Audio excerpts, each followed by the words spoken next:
शमशान की राख से शुरू हुई ये कहानी अब ऐसी लड़ाई पर आ पहुंची है जहां अयान खुद दो मुखी बनकर गुड्डी का सामना करेगा। आज की कहानी शुरू होती है शादी वाले घर में मातम पसरा हुआ। गुड्डी ने दूल्हे के भाई जतिन को मार दिया है और इल्जाम मीरा पर लगाने के लिए जतिन का ब्रेसलेट मीरा के हाथ में थमा दिया है। मीरा दुल्हन के जोड़े में पर उसकी आत्मा गुड्डी के कब्जे में। ठीक उसी वक्त अयान शमशान घाट से वापस लौटा और उन अनगिनत आत्माओं से बचकर आया जिन्होंने उसे घेर लिया था। उसके हाथ में एक पोटली थी, उस चिता की राख थी जो अभी ठीक से बुझी भी नहीं थी। लेकिन जैसे ही उसने घर में कदम रखा और जतिन की लाश देखी, उसके पैरों तले जमीन खिसक गई।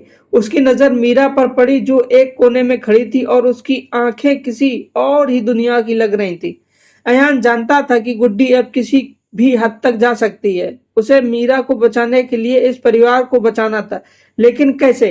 गुड्डी की ताकत के आगे उसकी इंसानियत कमजोर पड़ रही थी। तभी अयान ने वह फैसला लिया जो सब कुछ बदलने वाला था।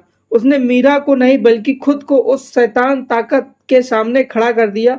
उसने अपनी मुट्ठी में रखी शमशान की पवित्र राख को देखा और आंखें बंद कर ली। वो जानता था कि गुड्डी से लड़ने के लिए सिर्फ ताकत नहीं बल्कि उसी की तरह बनना पड़ता है।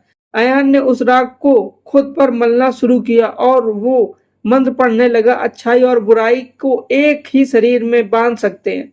एक तेज रोशनी हुई और अयान का शरीर बदलने लगा। वह अब सिर्फ अयान नहीं था, वो दुमुखी बन चुका था। एक ऐसी अस्तित्व जिसमें एक चेहरा प्यार और इंसानियत का था और दूसरा चेहरा था डाकिनी का, जो लड़ने वाली मां शक्ति थी। अब लड़ाई बराबर की थी। एक तरफ थी गुड्डी की नफरत भरी शक्ति जो मीरा के शरीर में कैद थी और दूसरी तरफ था अयान का दो मुखी रूप जो प्यार और फर्ज के आग में तप रहा था।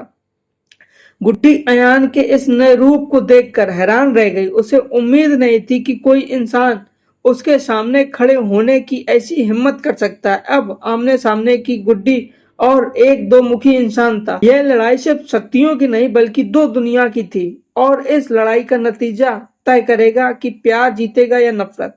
आपको क्या लगता है क्या होने वाला है? तो कमेंट करके बताएं और नए हैं तो चैनल को सब्सक्राइब करके वीडियो को लाइक भी कर लें।